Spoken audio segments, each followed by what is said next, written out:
Craig Wagner, take two. Denny Ravine. Oh, that's crystal clear there. That's awesome, dude. Oh man, let's start. First of all, you're a monster. I love your playing. You're doing too, something man. nobody's doing. I don't know.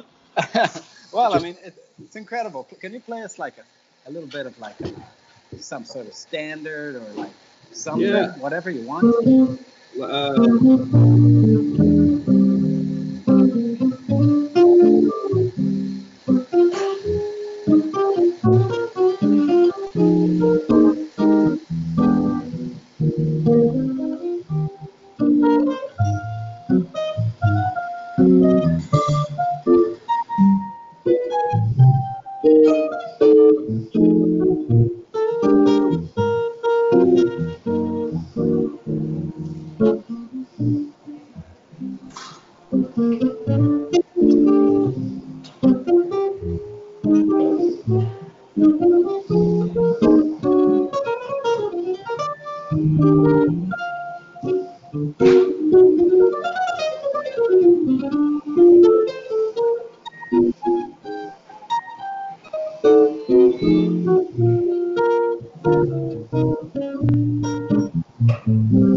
Does that keep going?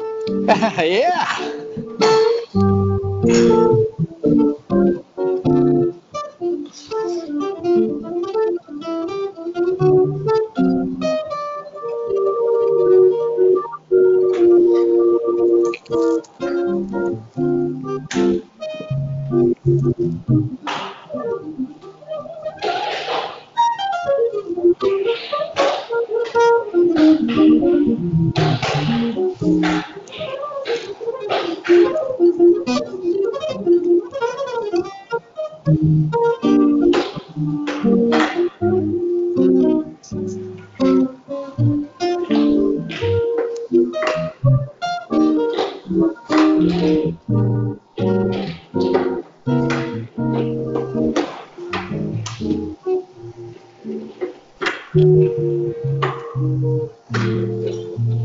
Dude.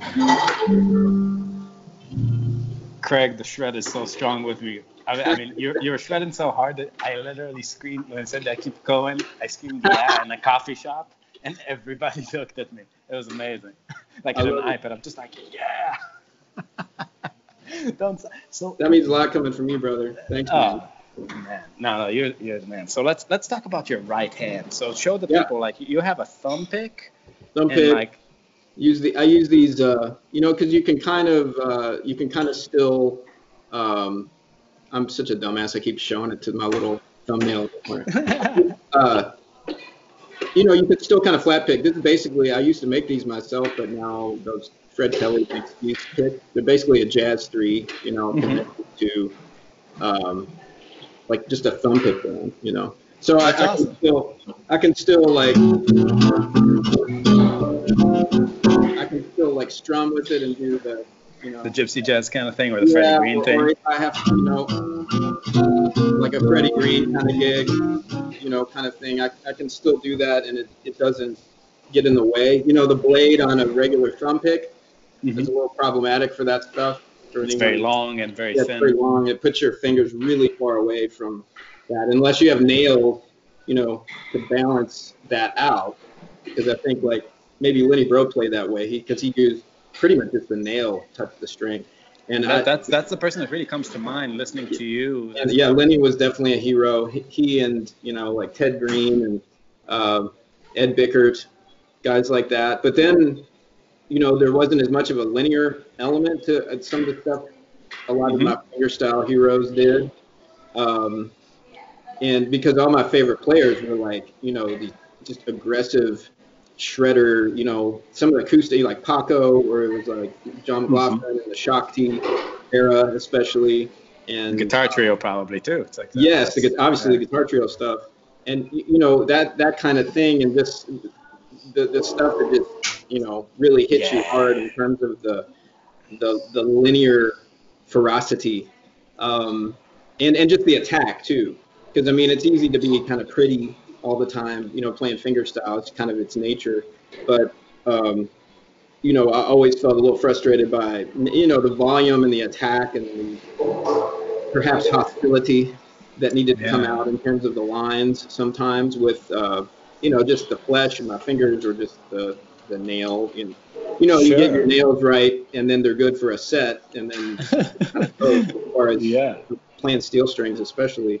Yeah, so just eats into them. Yeah, so that was kind of the issue most of the time. So then I'm from Kentucky down here in Louisville, so I have a lot of friends that are banjo players, and into more of the progressive bluegrass, new acoustic kind of thing. And I just started trying these out. There's a friend of mine, not in Louisville, but named James McKinney, who's just an incredible banjo player. And he showed me some stuff, and I checked out, like obviously Bela and a friend of mine, Steve Cooley here, who used to play with the Dillards.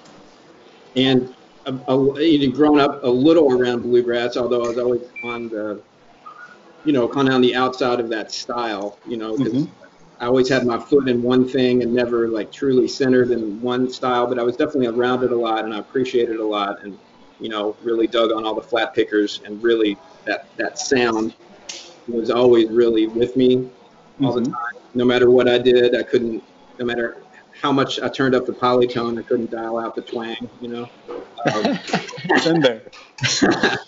There's always. You can take the. That's still gonna be there no matter what. You can take the boy out of Kentucky, but you can't exactly take Kentucky out of the boy. As much as I tried. So that was always there, and I just start. I always played the lines, with like kind of rotating fingers in some sort of way. So when you're playing these fast lines, you're actually going like thumb 1, 2, 3 kind of thing, like just kind of. I'll dip this down a little. I don't know. I can see. A lot of times I'm just doing this like PIM, I guess mostly. Sometimes PMI, but it's weird. On the same string too. On the same string. So what's weird is you'll like I'd practice like tremolo exercises, because what the fingers can do naturally is cross strings, right? That's no big deal. But so I just take that thing to a single string kind of approach. So if you're playing some bebop-y kind of lines, what does that look like? So it's kind of the same thing.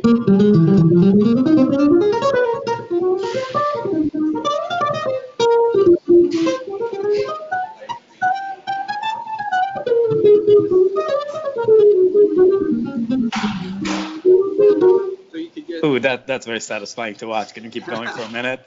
So it's I'm kind of doing that sort of thing. Even when I'm crossing strings in an odd way, it's almost always lots of PMI and see lots like just PMI. As one of my students called it, it's the pimp roll. PIM. So if I'm doing like a line like just up a minor, so it's kind of like sweep picking with it, but I'll articulate, just kind of like in all the gypsy stuff with that downstroke, I'll do that with a downstroke, so it would be I just cross strings like and the beautiful thing to me is also the way it organizes your line on a fretboard. It would be like really leaning towards thirds and makes your phrasing more pianistic. And I notice in your playing, like you do have like all the half step information, the step information, but it's not like not so much like a little bit like a trumpet phrasing. It's right. Phrasing.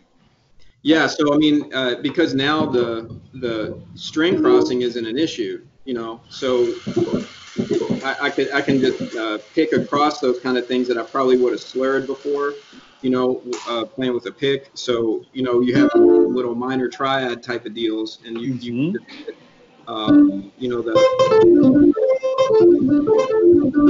I could like pick all those notes. That's just fucking cool, dude. That's so cool. Can you like you on the? It's just real relaxed, So that's the hard thing, because when and banjo players have this a lot is you can you can imagine like the problem is just like with picking is following through too much, and you lose time, and all this stuff about keeping that flutter going. It's the same thing here. And to play with more volume, really, just like on the pick style, it's not about force as much as it is like gravity and like the weight of your arm on the string. You know, it's actually kind of harder to like, you know, kind of float on the string and like play all this stuff kind of. And it's all free strokes. You never play rest strokes and lean into the string. Right. So crossing, right? Exactly. And so I had to find a way to get that sound like a rest stroke, because I mean, to me, it's like, you know, Paco and that's the beefy thing. That big that's landing. Oh my God. And you know, just to get that kind of attack and that kind of articulation, but not just be across the string, which it always sounds kind of thin, just like why a rest stroke with the pick, you know, sounds so full. So, you know, I just worked on a lot with that, which is, you know, the pick angle, you know, how I, you know, because these things all kind of look like, you know, it's like a little elf shoe on the you know, on the tip of my finger, and they curl up. So it's not like, I guess how typically you'd see it, maybe a steel player or some banjo players, especially more traditional banjo players, use the pick. So the harder I follow through on the string, actually the more it seats that pick like on my finger, you know. So you know, I can really dig in, and it's not going to go anywhere. Whereas if I had it really straight, you know, the angle would be weird. Like if I use it like a fingernail, you know. Right. It's not like a fingernail. It's really, because the motion is downward, not so much like through the string. And it's really like a pick, you know. It's always like an upstroke because it's hitting on a kind of a beveled angle. So that's with like, and it's the sound of metal on metal too, which gives you like a totally different kind of attack. And that's how I found out like later, like Oscar Edelman played to some degree like that. You know, he had like I never saw the pictures of it, but I know he used like some sort of similar contraption, something like that. And when you were doing like the B section and God Bless the Child, you were really shredding there for a second. Can you just play that improvised passage again? I just want to watch the right hand. I don't know what I was doing.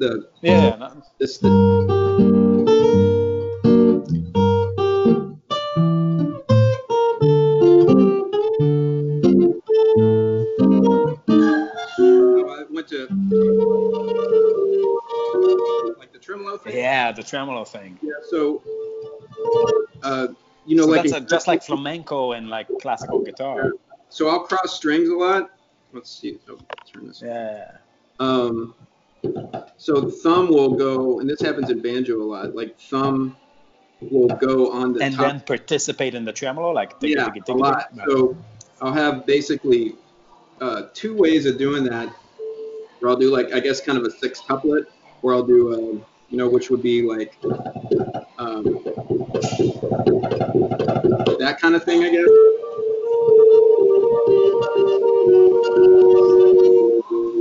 And, you know, and just trying to control those kind of things dynamically.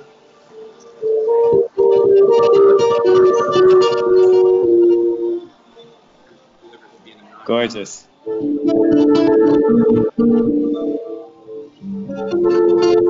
Lenny did a lot of that stuff too. Such a beautiful cross between like flamenco and classical guitars. No, so it's awesome.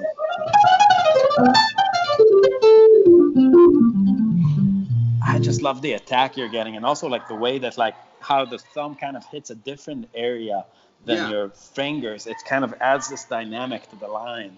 Yeah, you know. And it's kind of like random. You know what I mean? I hate to say, I like try to control it and try to make it even, but you can't help that it's, you know, for one, this is sitting like in the middle of my thumb, and like true Kentucky style, you use you know, that thumb pick sits behind your thumbnail, you know, to get you know, get that big thump out of it, right? You know, because otherwise, if you kind of wore it here, like some people do, you know, you get a flabby kind of feel. Well, right? you get a sound, but as soon as you dig in, that thing's like flying off your thumb too. So it's all coming from here, you know. This is like Chet Atkins on DMT. Yeah, it's in like Merle especially because it's just like It's just this big fat ass.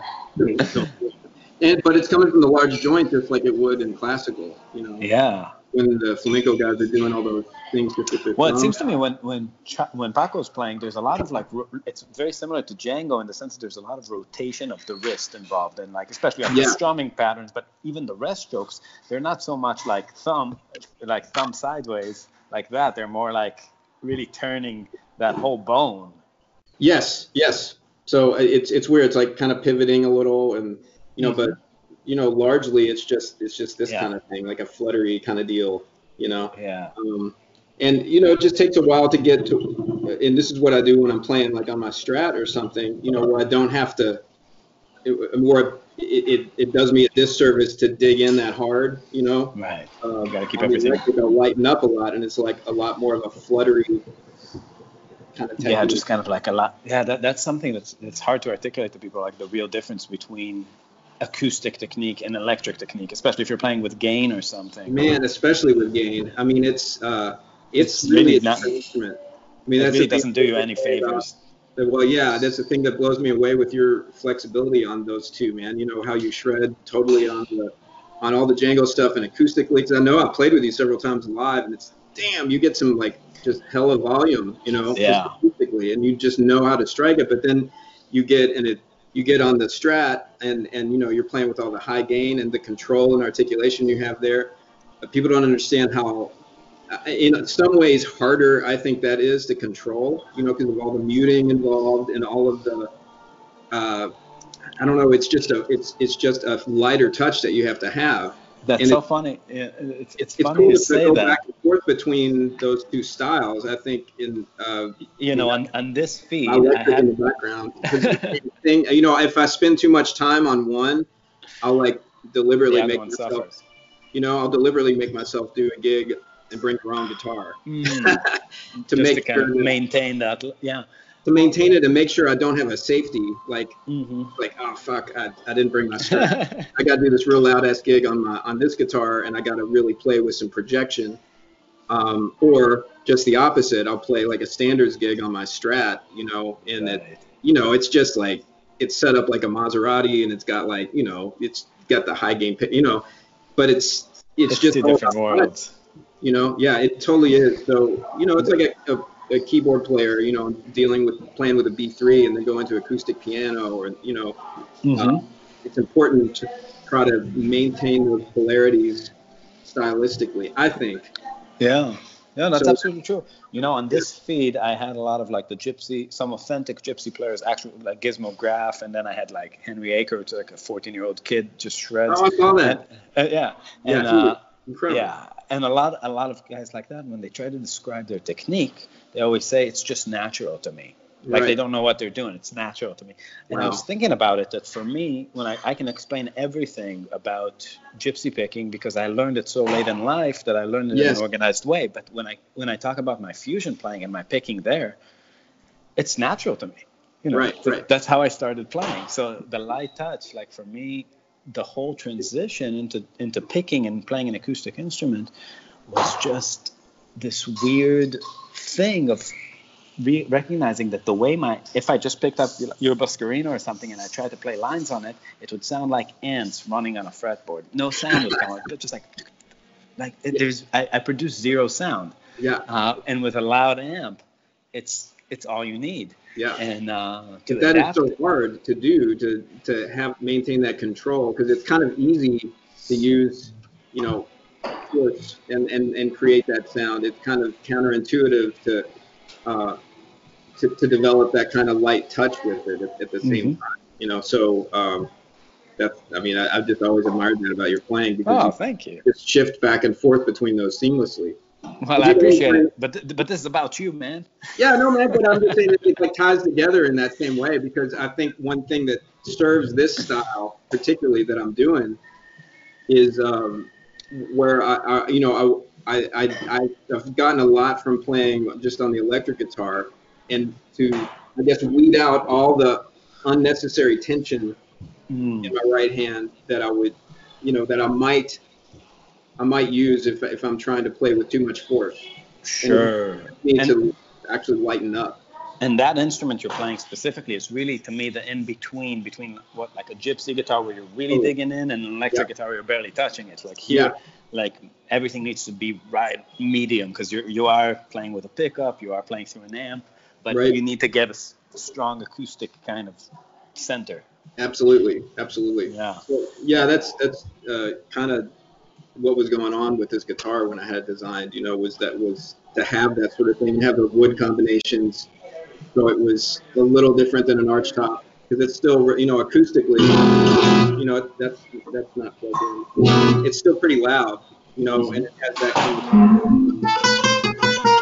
it has that bite and that ping to it. But then I can soften up a little and get, but it's still, a combination of those two things. I just love the way your attack sounds. It's like I almost imagine a keyboard. It's very awesome. like, I love it. It's awesome. It's like you really kind of have a feeling for the bounciness of the notes. There's this thing that Bud Powell said that, and this I think about when I listen to the rhythm of your lines, and like, he was asked about how he envisions like playing, what goes on in his mind, and he said that he imagines tap dancers running on the keys of the piano. And there's like this thing that it's such a strong kind of analogy, and it's the best to just transfer this, what you want in your lines. It's like you can just see it like that. It has a gracefulness. I dig it. Let's talk a little bit about life. Yes. What? Oh, that. That. Where did this whole thing start? Like, you're from Louisville. Yeah. And where did the jazz thing start? Let's start kind of. Well, that midway. started later, right? Because the main thing is for me, when I started playing kind of late, I guess, in the scheme of things, but not late for maybe guitar players. A lot of it like 14, 15, or. Yeah, exactly 14. So Me too. And that's awesome. Yeah. So the first things I was listening to, it was like, Van Halen is like Fair Warning, and all that kind of stuff. And then it was then like Andy Summers. Isn't that crazy? And you're gonna have like go to your grandpa's house these days, and like he's like, oh, check out Yngwie, and like your grandpa plugs into a Marshall, just shreds. Totally. And then I was checking out. At the same time, I was around like some bluegrass music, and got to see Doc Watson and Merle Watson when he was still alive play, and even play together, because there used to be an amazing festival here, just downtown on the riverfront, and some of Bill Monroe played there, and the Bluegrass Revival, all those kind of bands. And of course, I didn't know who any of them were, or didn't have any peers at the time who was into any of that music, because it wasn't like hip at all like it is now, to be into that stuff. It's cool to be like at that age where you're just, there's no judgment about anything or any boundaries, that we kind of later in life start to, by default start, developing categories, because we, there's too much information to hold. We build a Tower Records in our minds. Exactly. So like, they were all filed under the same category, to me. Yeah. And all those sounds, that beautiful flangey, lush Andy Summers thing is always there, like in my head is a great sparkly guitar sound, and just to find some of the things that first turned me on about the guitar. And then, Eddie and everything that he was, and then something as different as like Doc and Merle Watson, and led me into Tony Rice and Clarence White, and then later, getting into, because all the music I played would have been typical kind of stuff. So this is like 14 to 18. You're just kind of listening to all these people studying like rock, bluegrass. Yeah. So what happens in the next phase? Next phase, I just start, I guess, doing all of the blues rock kind of stuff, and the kind of simpler improv kind of formats that I was thrown in. Are you gigging at that point? I wasn't really gigging, not really till I was about late 18, 19 years old, maybe I started. And, then I started getting into jazz. There was a teacher here that I studied with and learned how to read. And you went to university or studied privately? I studied with him privately at first, and then I went to just a small little college here that had like a little music program called Bellarmine. And I, it was a super small school, especially at the time.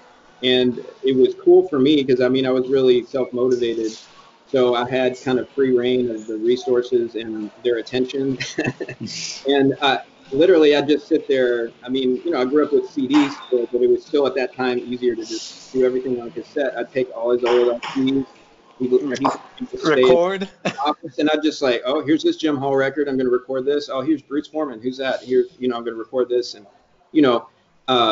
it was so much of that was just sitting in that office, like listening to records. Sometimes even when other students were taking lessons and the other half of it, I'd just sit there.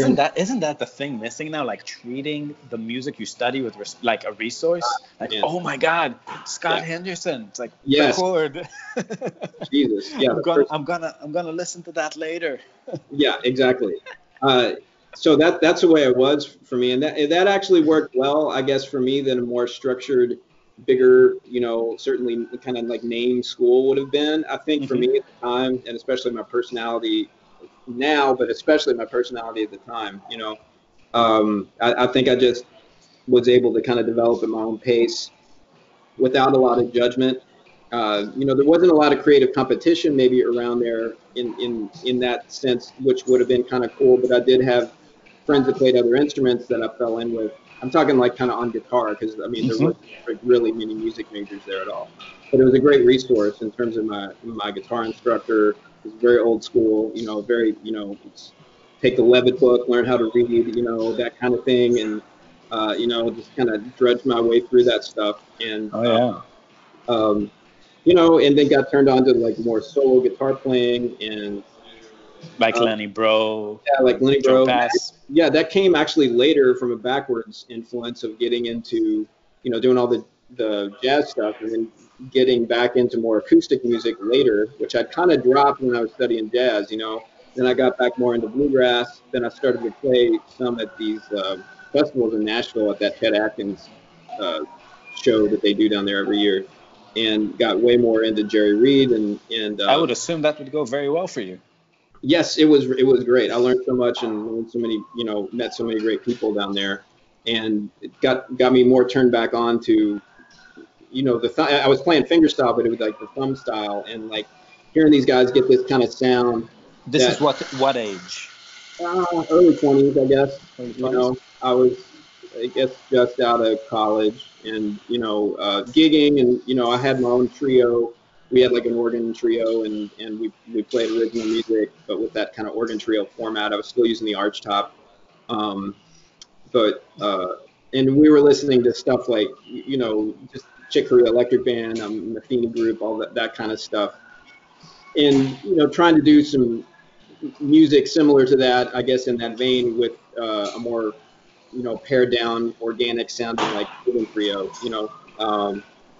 but there was still that gnawing kind of country music thing in my blood that I was really drawn to, and going down there really it opened me up to some other influences that I came back around to, like such as Lenny Bro, and actually strangely Van Epp, who I hadn't been into.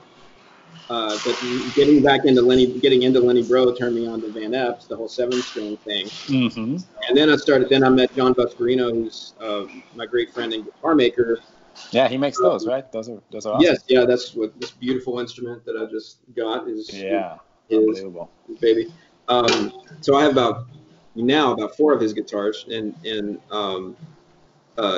that's where I met him, and I got into the 7-string. I ordered a 7-string from him, and just got an endorsement deal with him, and have been playing them ever since.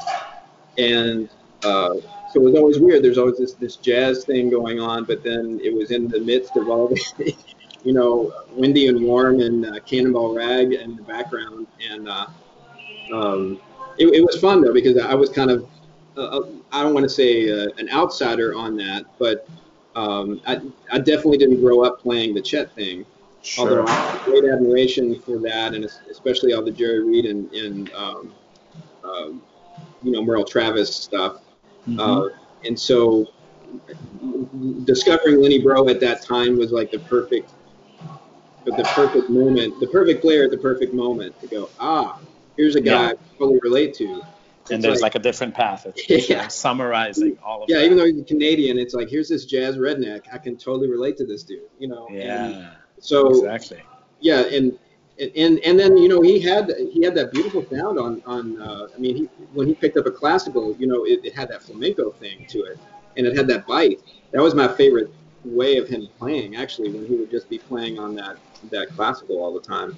And With him, it's like the impression you get listening to him is that the vocabulary is so wide. Like yes, he put in so much. Like even with the harmonic stuff, it's like a oh lot of man, people can do it, but like not like that, not and so it wide. It's and like it's so he must have spent all day for lots of days, like on every little thing there. It's like these every little nuance. universes. I know, and just every nuance of his playing and how poetically he would use that stuff too. And they just I don't think there was a better ballad player on guitar ever, really. When I listen to, I mean, I just love all the, there's all the great shock and awe kind of stuff that you could pull out to show Lenny to people. But, the deep cuts for me is like when, him playing any ballad and Mm-hmm. accompanied, and it's just gorgeous. I mean, he had just that pianistic sensibility, and even the way he would use the range of the instrument,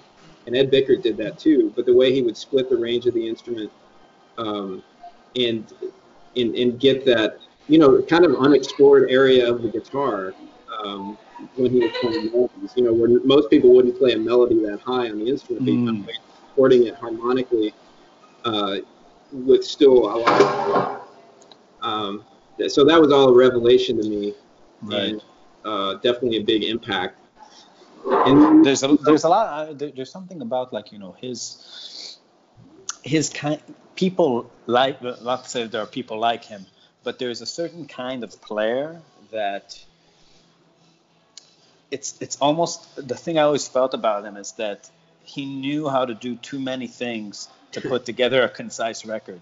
It's like you can't really like, you'd have to like put a tape recorder and come back like after a month and pick it up that's like nature explorers would do, like the way you spy on a zebra. yeah, that's a beautiful way of putting it. I mean, I would Yeah, I because would totally agree. he could do too many things, I know. and it's just like, it would be like an ongoing thing. Like how do you like summarize that in like a 5-minute tune? And like that's the frustration you always feel with this kind of, like Wes Montgomery was the opposite to me, because he did a lot of the same things beautifully, Yeah. but he really had the sensibility of how to put together a record in like a really organized way. Like I feel And like he even a was like, concise solo, I mean, yeah, it's not like I mean, everything was very brief and to the point. 2, 3 choruses, he's out of there at the most, and mm-hmm. there's something to be said for that. Django is the same way too. It's a lot of, it's a different kind of gift. Metheny is maybe the most like that, Yeah, where and, it's just and like, that's, yeah, of those style players, I would definitely agree. And in the bluegrass scene, I mean, it's you get like 8 or 16 bars if you're lucky. Just the way that music is kind of designed, and then maybe it passes between different players and comes back around, but it's like the height of impoliteness if you kind of grandstand and take chorus after chorus in that music. So yeah, it really is. And as a jazz player, newbie in that style, when I would sit in and just try to hang on and just fall on my ass. But I was always too into the music to worry about the bruises to my ego trying to I play feel the it. same. Making a record is different than just playing. You're just kind of like, okay, Yeah, best I yeah. can do. Yeah, But they're even like that when they're playing it. Even at jam sessions, it's so structured. mm, And yeah. Well, if it, you're too careful, it's not interesting. no, it's not, absolutely. But it's Yeah. just that was just alarming to me, coming from a jazz background where people would stretch and take several choruses, and that's considered it's considered weird maybe if you don't stretch enough. Like, what's this guy's problem? Right. So, Well, I hate like total lick players. yeah, When you just when they do it, and it's like yee, like it's just it evokes strong emotion in the dumbest people in a way that's so loud, you Yeah. know, and it's Yeah. and you have to hear it, and it's like okay, Yeah. I know. it's like it's like all right, like easy now. You have to hit all the marks in the right place, and Yeah, it seems like it's a lot more scripted. That's for right. sure. The deeper you get into it, people like Lenny and like Coltrane speak to you more. I feel because Yeah. it's like reading James Joyce or something. It's a lot of meandering, but the poetry is Yes. in there. Yes. It's up to you to like see it. And sometimes the poetry is in the meandering. I mean, Yeah. it's crazy. It's The presenting a more complex structure, so Yeah. you just gotta have a palette for it. Right. It's cool exploring both sides of those things, and so you can kind of, I don't know, parse out what is you being as a player, what is you being, what's the line between being, what's the word, indulgent, and what's the line between explorative, so Sure. or interesting. Uh, and that's all. I mean, sometimes you fail in taking that. We always jokingly call it the redemption chorus. You like, kind of stuck. One more. Let me get one more. And it's like, it's always a bad idea. It's like no The redemption chorus. You gotta apologize to Jesus on your last chorus. I'll get it this. Keep me in the game, coach. I can get it this time. That's awesome. But That's funny. man. It's always a good idea to be brief, I guess. How much road was in your life in your career? A lot more early on, Which ages? I guess all through my 20s and early 30s, I was playing pretty. I mean, I was doing a lot of stuff on the road. Played with the organ trio that I had. And which circuit were you traveling with that? More of that jam band East Coast kind of circuit at the time, and a little bit in the South. And we didn't do a lot of stuff on the West Coast. Out of that, at the same time, growing up in Louisville, there was always a huge punk rock and kind of indie music scene, especially between here and Chicago. Like the bands like Steve Albini and all that kind of scene with all those records being made and those kind of labels that was really involved down here. And I was always around that, and friends of mine were in those groups, and so I played a lot in these kind of indie and punk rock bands and toured, and we did like Lollapalooza and like festivals like that on those second stages, and weird stuff like that. Definitely non-jazz kind of things, and played with metal band or kind of hard rock band called Days of the New for a while, and toured with them. So another kind of big rock and roll show kind of thing, but not using any of this stuff really that I'm doing. So it was weird. Most of my road work there or during that time was. If you're in my metal band, I'd give you a metal name like Steel Claws Wagner. Claws. I'll take Get it. Claws to rip one. Give this one to Claws. Redemption chorus. Redemption chorus. That's my chorus to hell. Chorus of hell. We need to talk like Christian. Right. That's awesome. So lots of road work in those days. Lots of road work in those days, and these days it's more. I have a family here. I'm married. Have 3 boys. 8-year-old, an 11-year-old, a 6-year-old. How's the transition? I mean, it was pretty organic. Oh, we have 1 kid. Oh, now we have 2 kids. Oh, now we have 3 kids. So. The transition out of there from the road work, I mean, I maintained enough stuff kind of in the region and in town that like when I was off the road, I'd just be gigging and doing my normal kind of jazz, students going and all that kind of stuff. So the transitions weren't terrible. The hardest one was after playing probably with Days of the New because I was gone, just gone. I was not in town for a while. So what's a while? I don't know. We were out maybe about 6 months or something with that band. Wow. So 6 months is intense. yeah, and especially, it was like the rock and roll drama kind of, type of culture kind of I situation. don't know, and please tell.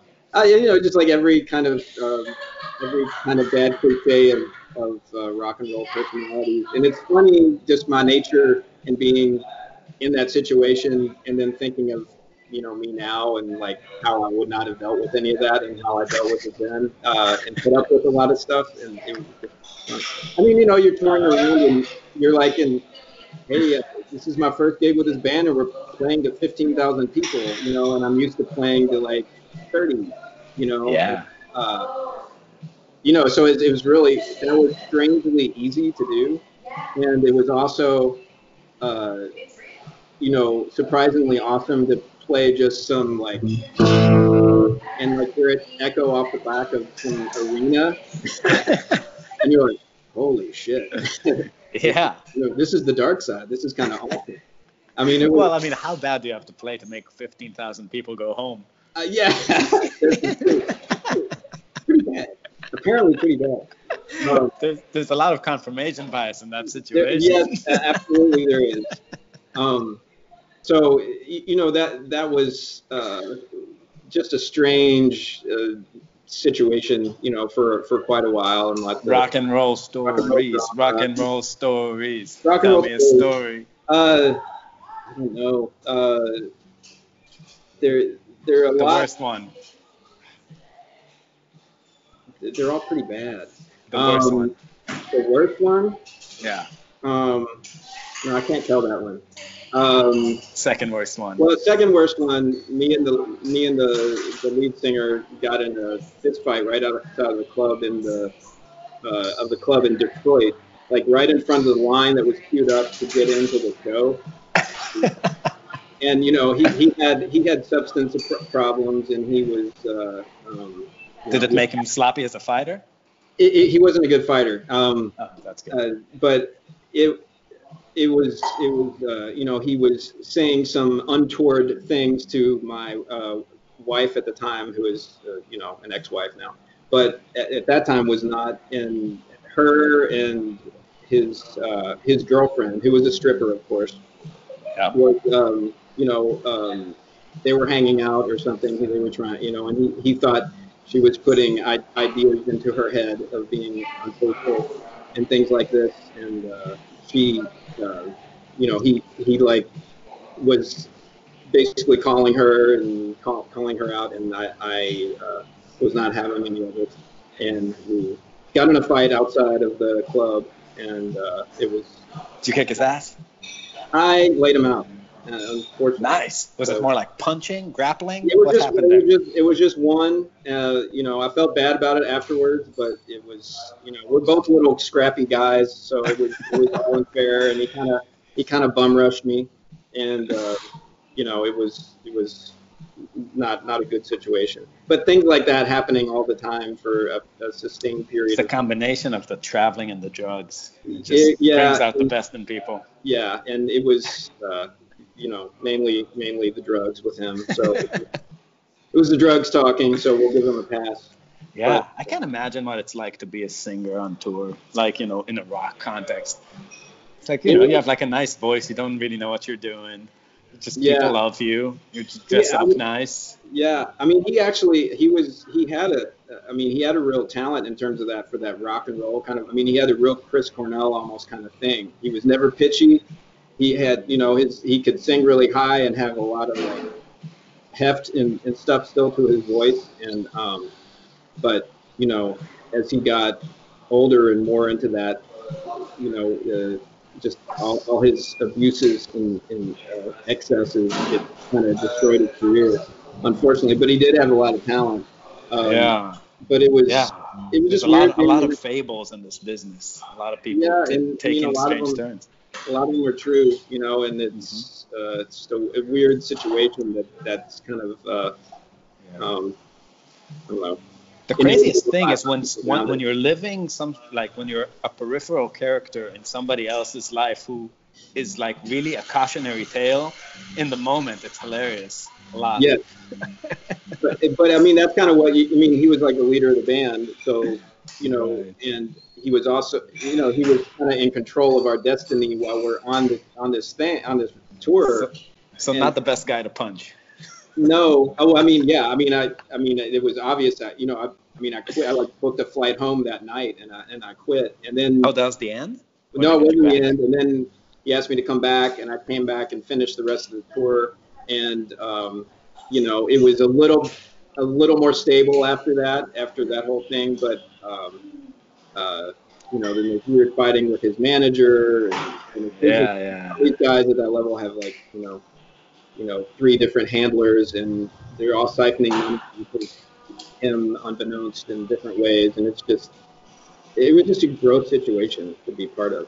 Because I mean, I was used to like punk rock shows. We'd maybe come off a tour and I'd have $400 in my wallet, a couple of weeks or something, and we'd be sleeping on people's couches and like all traveling in Sure. a club wagon. Or an Astro, and that's what I was used to. And this different kind of thing. Yeah. Everyone traveling around in a Prevo, and you got hotel rooms, and no lack of resources or money. It was just weird. That's the Uh, strangest thing. I had probably you don't know this band, but there's like a metal band that's super popular right now. Their name is Haken. I had their yeah, drummer yeah, on this, Haken. So I had their drummer on yeah. this I thing, know where they and are. Yeah, yeah, and we met them on the boat, and we opened for them, and I had their drummer on this thing, and they're all fairly young people, and we're just talking about, I'm like, road stories. It's like we just go to gigs, we have separate hotel rooms, and it's like life right now for most bands that are successful. yeah, It's just it's like a business. It's so yeah, weird. Like you don't get this like we're all in the van, we're crashing in people's houses. It yeah, gets messy. It gets like they're like, oh, it's like let's make some let's barbecue today. yeah. You feel like ramen. I know. I mean, honestly, after my experience with that, I think that's awesome that people can kind of keep it that way. But yeah, man. I mean, that. It was just a pretty harrowing experience in general. But Yeah. it was still. I mean, I wouldn't undo it. I mean, I learned a lot from that.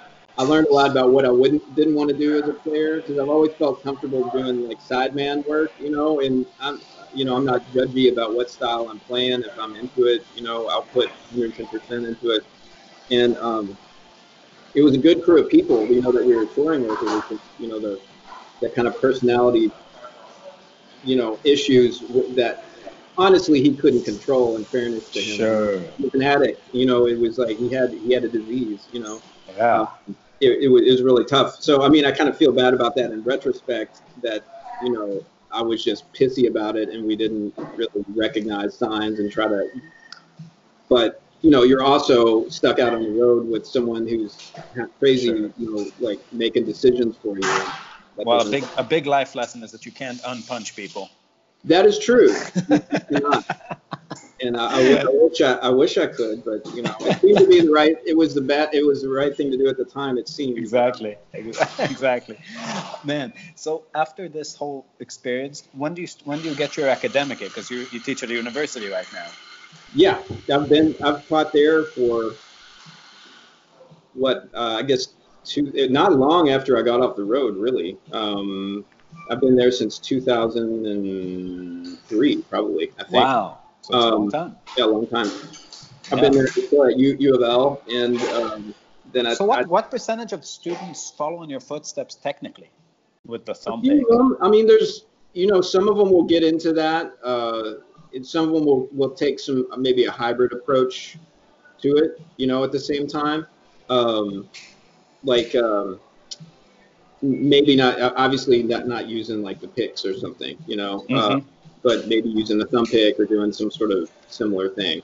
Some of them, um, I just try to help them in terms of finding the voice that's honest for them. That sounds cheesy, but I mean, it should be you want to do it not just because you see someone do it, but because I mean, the reason I did it is because I was kind of chasing a sound I heard in my head that my Mm-hmm. fingers weren't giving me. Still chasing it, honestly, but um, I just want them to do the same thing. So, and I have enough of a a love and cursory knowledge of, good flat picking technique that I can hopefully lead them to the right resources to Right. develop that. And Does it ever happen to people like blatantly try to imitate your style? Not really. I guess I have maybe one or two students who are trying to adopt it, but they don't totally wholesale abandon, the other way that they had played before. Sure. They're just kind of maybe checking it out. So The hardest thing for players to do is to really find a new technique like the picks and commit, right? It's like that's a scary thing, to like let go of the way you know how to play, chase a new sound for a few years. Not like a lot of people will have like a Derek Trucks day, Alan Holdsworth day, Scott Henderson day, but it's like to have a year. Yeah, it's really hard, man, because you want to you want to explore, but at a certain point there's only so many hours in the day and only one lifetime to do it in, so you gotta pick one. And you got to go to play a gig. Which technique are you going to use on the gig? And so what I did was just, and it was the same thing when I got a 7-string. It's like, oh, here's this thing I just got it in the mail today. I'm just going to use it on this gig, and I'd never played one. And all I did was fight it that whole night and just ignore that low string being there until I got used to it. And I did the same thing with the style I'm playing now. I would just make myself. I wouldn't give myself an option, just like I was saying, where I'd bring and my strat to the wrong gig, so to speak, and just to make it work. And I don't have because if you have too much of a plan B in this business and in this craft art, I mean, you're never going to develop. It has to be just so so all in on it that a lot of like playing with balls comes from being a ballsy person. It's like you just gotta be okay with trying something. Like throw a new amp in there, right? Throw a new pedal in there, throw a new guitar, something. Play with different kind of action. It's like if it seems like a good idea, you can't like get yourself, I think, psychologically in a place where you're saying the stakes are too high for this gig. That's true. I mean, that's totally true, because you have to see it through, and you have to find a way to make it work. And I think the only way of doing that is just not giving yourself a backup plan. Yeah, and try it. And it's kind of like that being a musician in general, just as a life path. I mean, if you have, the people that have like their backup plan, I mean, never end up doing it. Sure, so, that's true. Charles Bukowski has a great quote, and he says that the only thing that's interesting in nature or people is courage. Man. When you see like the Discovery Channel, you see the fucking like thing running away and the thing chasing it. It's like, right. It's just straight up. It's a battle. That's the struggle in life. That's what people are drawn to. So if it's too safe, it's boring. Yeah, exactly. I mean, there's got to be the risk there. I mean, and I don't know. I mean, anyone getting into it, they just have to do it. I mean, I don't know any musicians that, play on any kind of level that didn't. I mean, there's never this sense of regret about it. I mean, there's acknowledgement of, man, this business is hard. You get really beat up about it. Like, there's nothing else that I could do. I mean, for me, there's nothing else that I'm really good at. So that's an easy way out. Me too. Yeah, it's like, oh, okay. Well, I mean, this is just the only thing But I think the thing that's interesting about you, and that I can sense, and that's in common with the greatest players too. It's like, Alan Holdsworth was like this, Scott is like that. It's you gotta be in a place where you're at the edge of your technical ability often. If you're not there, if you're like just going 20% back and playing licks, or playing something that you can just kind of see, it's that safety that makes it not interesting. But like you see a guy like Alan, I think for some listeners it would be like, wow, that's really indulgent. But it's like for him, he's just at his edge. Yes. That's where it is tonight, right? Technically, and you gotta place yourself there. It's like fighting a bull, like being a matador or something. So you just gotta get to a dangerous place to make it interesting. And you develop. I mean, psychologically, you develop almost just this sense of almost addiction to that that feeling of being like on the edge of it. When you're like that danger, the adrenaline junkie kind of thing. Because players like that, when you actually play them, I mean, you feel this energy that's almost like frightening. It's like how intense and how real every note and how much intent they put in like every single note. Absolutely. And it's like I think there's many people capable of that, but it's something deeper than just their skill as a musician. It's like their It's their life essence, I think. It's Yeah, like their humanity. Absolutely, and their intensity about how the groove feels and how they can articulate how the groove feels and how they can, play in it, within it, outside of it, everything. It's just you don't develop that in any kind of safe way. It's always playing at a high level all the time. Even if you're playing with maybe not the strongest band, you're elevating your band. These players are elevating the bands that they're playing with. Sure. Sure. Sure. Dude, that's awesome. That's so true. Yeah. That's so true. Well, let's play us something before we get done. Let's hear one more thing from you. What do you want to hear? Ooh, play us like an autumn leaves on that thing. An autumn leaf, okay.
It's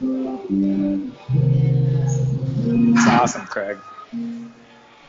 That's just great, dude. I love like the way like the thing you're doing with like the bass chord thing. God, it's clicky like an organ.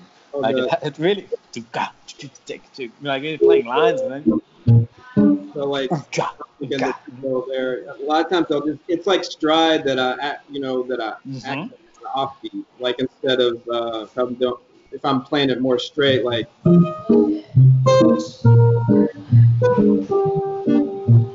yeah, just I'll just that thing. Like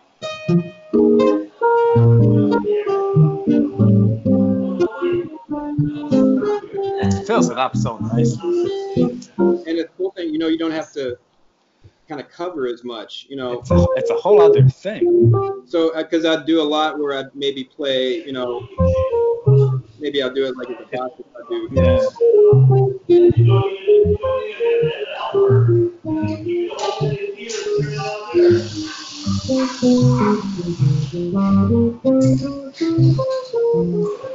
That kind of straight line, but then you just don't put it on the downbeat,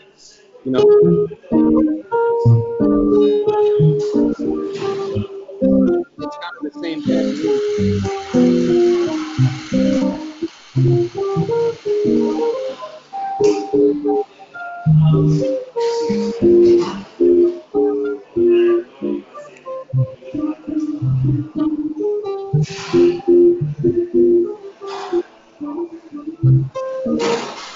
It's so tempting, like watching you, like going down like a 400-hour like rabbit hole.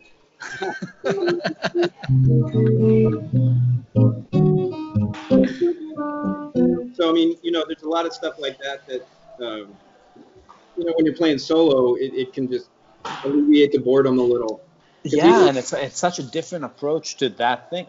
I had Kreisberg on the other day, and like the way he plays chord solo and stuff, it's either like real pianistic, like hitting everything together, or a counterpoint line. We really hear two moving, but you have like it's really the feeling of a left hand, right hand thing. Yeah, going on, which is a totally different world. Yeah, I mean, in a lot of ways, I think that comes from more of those. Some of like the Chet stuff. Chet, yeah. Just when I play standards, I'll find myself going back to still like a half note kind of approach. Keep that bass chord thing happening. But just try to make the middle part hipper.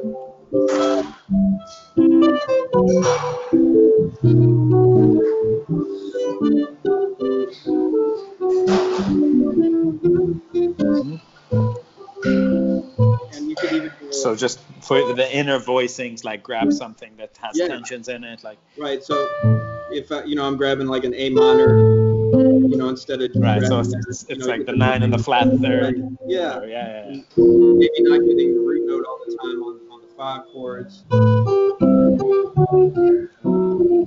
Or those kind of things where it just adds a little more harmonic suspension, because the thing, or harmonic interest, the thing in the Chet style that locks you in is that it's always kind of around a bar shape. Sure. So I mean, the way I think about it is, that I'm not trying to bar. That's really the stride thing, though, because a lot of times when they're playing voicings, they're going pinky, like, and then the chord in the middle of the piano. So they're doing a similar kind of thing. Exactly. So I mean, when you're trying to do that on where the changes are moving a lot more, instead of holding it down as some bar, you're just a lot more mobile with your chord voicing and moving them around. Yeah, if I'm just doing some 2/5. That 7th string throws my vision so hard.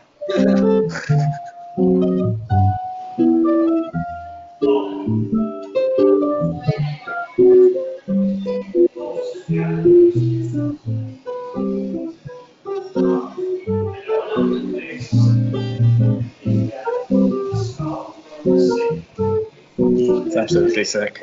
You know, so Absolutely sick. you, you just don't keep it like locked in. You know, you find these Yeah, other ways of playing that. that's great. Those are So, working. Craig, where can people find your stuff online? What's the best place to get you to check you out? Uh, Good question. I don't really have tons of content out there. There's stuff on YouTube. There's an album in the works right now. There's a duo album I did with a singer named Hmm. Carly Johnson that's called It's She's Pretty Standard. excellent. Yeah, oh yeah, we did a show together that once. Yeah, Hmm. fabulous. So we did an album called It's Pretty Standard that's available on all the platforms. And so you kind of hear me play like this, accompanying her and soloing and so forth. That's the most current thing that I have out. And be looking for new content to be released soon. Nice, But dude. yeah, Craig, thank you so much for sharing all this stuff and for your time and for your playing. Really awesome, dude. Like you're thank really you, one of my favorite players. So man. really, it's I an honor to appreciate have you that.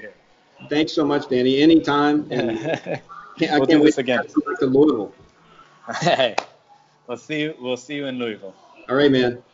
Talk to you soon. Bye.